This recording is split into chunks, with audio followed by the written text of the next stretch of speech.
நீங்கள் வந்து ரொம்ப ஃப்ளெக்சிபிளாக, ரொம்ப நீங்கள் பிடிச்ச முயலுக்கு தான் 3 காலுன்னு இல்லாமல், நீங்கள் வந்து ரொம்ப ஃப்ளெக்சிபிளாக, கொஞ்சம் ஜென்டலாக, நீங்கள் வந்து லீட் தான் பண்ணணும்னு இல்லாமல், உங்களை வந்து ஒரு விஷயத்தை ஒருத்தவங்க பண்ண சொன்னாலும் அதை ஏற்று அதை அப்படியே வந்து ஃபாலோ பண்ணுங்க அப்படின்னு சொல்லுது.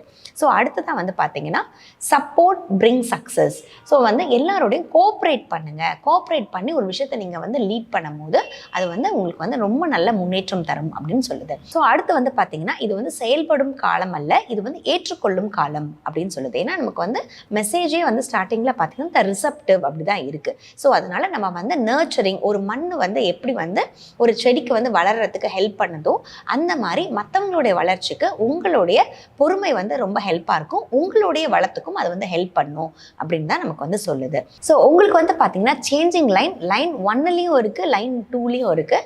ஸோ ஆரம்ப காலத்தில் உங்களுக்கு வந்து மெதுவாக நகர்ற மாதிரி இருக்கும். ஸோ இதை பார்த்து நீங்கள் வந்து அவசரப்படக்கூடாது. ஸோ வந்து நீங்கள் பொறுமையாக வந்து இந்த சுச்சுவேஷன்ஸை ஹேண்டில் பண்ணணும் அப்படிங்கிறது தான் வந்து நமக்கு வந்து சொல்கிறாங்க.